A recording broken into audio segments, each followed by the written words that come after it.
Okay, let's talk about the Book of Mormon. Okay, so in the Book of Mormon, there's this guy named Lehi. God tells him to leave Jerusalem. So Lehi takes his family and he leaves Jerusalem in search of the promised land that God promised him. Now, this is not the same promised land that God promised the Israelites. This is not Canaan. It's Lehi's own separate promised land. And I know y'all are going to start asking me, no, I'm not Mormon. I get asked that daily. However, this rabbit hole I have been on has led me to learn more about the LDS organization and the Mormon tradition than I ever imagined possible. And there is a lot of information in the Book of Mormon that I am very interested in. And I know a lot of my followers are LDS or even fundamental Mormon. Please feel free to chime in. Okay, so Lehi leaves Jerusalem, heads down to the Red Sea. They stay there for a while and then they go across the wilderness, end up at a place called Bountiful, which is on the edge of a sea, and then they build a boat, cross the water, and end up in their promised land. Now I believe, and again please correct me if I'm wrong, but there are several teachings on this within the Mormon tradition. I believe that at one point it was thought they left Jerusalem and landed in South America.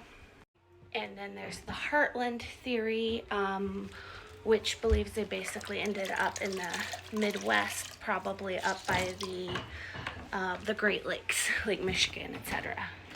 And just in case you're watching this and you don't know, the Mormon faith teaches that the Garden of Eden was in North America and that Christ will return to North America in the end days and Zion will be established here.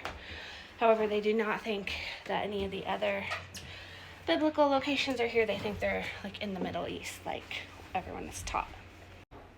Okay, so anyway, I'm reading the story about Lehi in the Book of Mormon and reading it from the perspective that, we know that Salt Lake City is Jerusalem. We know that the Red Sea is basically the Colorado River and all these other locations that we talk about.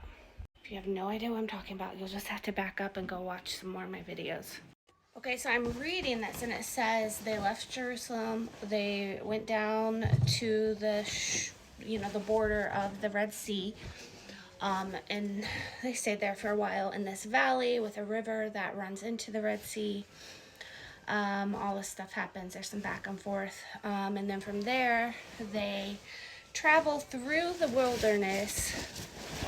They end up at Bountiful, which is on the edge of an ocean or a sea or a large body of water. They build a boat, they cross the water, and they end up in the promised land. Now I'm reading this with the context that Salt Lake City is Jerusalem.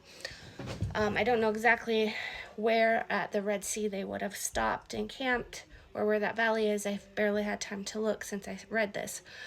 But we know the general area, right? Well, it says they went southeast. And then after that, they just went east. That's what the text says. So if we're looking at the Colorado River on down by the border of like Arizona, New Mexico, like the Four Corners area, somewhere in there.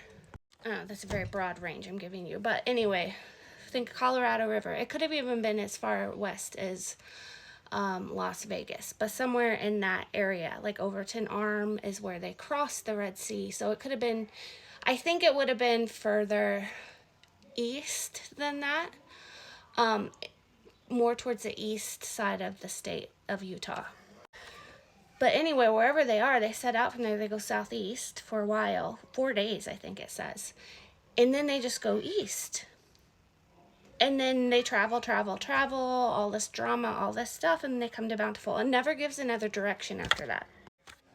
So, in my mind, this leaves only a few available options. They either went east, they went way south, they went east, and they hit the Gulf of Mexico, built a ship and sailed across the Gulf of Mexico and landed like in Florida or something. Or there was a large inland sea that no longer exists, that they hit and they crossed that. I'm kind of leaning towards that theory because there were many ancient inland seas that are no longer there. So that's highly possible. Could it even have been the Western Seaway that used to, large ocean that cut the entire continent in half? Possibly. There was a massive lake in Colorado. Actually, it wasn't as big as I thought it was at first. It was only like a couple 100 miles by 60, so they could have gone around it. So that's not making a lot of sense. But what's really interesting is if you look at the map and they go from the Red Sea, they go a little bit south and then they go east, it takes you straight across to Colorado. In a straight line from that area right across, you hit an area that is, I believe, called Alamoso. It was ancient Lake Alamoso. It's no longer there. It was an ancient seabed and a high seabed in the Colorado mountains. You can still see where it was and everything. I mean, this is like actual, they teach this in school. I'm not making it up. Not that things taught in school are not made up, but you know what I mean. And right on the edge of this ancient seabed, there is a location, what's it called? Not a town, an unincorporated community called Bountiful. So this place called Bountiful is on the east side of this ancient seabed. And then what's even stranger is in the Book of Mormon, they call this seabed, the sea that they crossed, they called this sea they crossed Ariantum, and it says in the text, which means many waters. So that was the name they gave to the water that they crossed.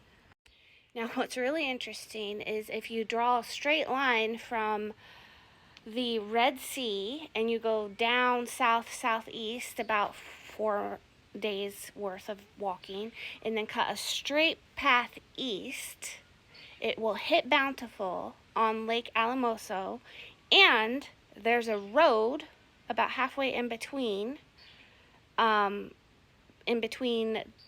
Red Sea point and Lake Alamoso, where Bountiful, that the community called Bountiful is. There's a road called Ariantum Way. And then if you read further in the Book of Mormon, it's describing the land more. And there's a lot of things I'm confused about and that don't make sense. But one thing that really stood out is north of Bountiful is a land called Desolation. So if you pull up the ancient seabed Alamoso, there's still a town there called Alamoso, by the way, and find that place that's labeled Bountiful, it's labeled that on the map, and you draw a line straight north, it's Desolation Peak. There's a mountain, there's a peak called Desolation. There's like Desolation, there's Desolation Peak, there's East Desolation Peak, straight line north from Bountiful. And then when they crossed the sea and got to the promised land, there was there was gold, silver, ore. And then it lists some animals, horses, cattle, goats, oxen. So one of the main areas in the U.S. where ore, silver, and gold are found together are right there in those mountains of Colorado on the other side of that ancient seabed. So I don't know. This video is not my official opinion on this. This is just like, I was chatting with my friend about this all day long and I cannot stop thinking about it. The coincidence of that is just so bizarre to me. But there are some things that don't make sense either. So I'm not 100% sure. For one thing, it took them 8 years to get to Bountiful.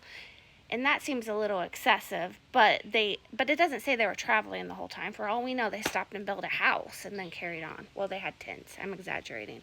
And I don't know why they would have built a ship to get around a sea that they could have, after walking all that way, it would have only taken 100, 200 miles probably to walk around to the other side. So I'm kind of questioning that as well. So there are things that don't make sense. But I do know for sure that Bountiful was southeast, not north. Not Lake Michigan, I don't think. Unless they just completely changed direction and forgot to mention it in the text. It's possible. Tell me what you think.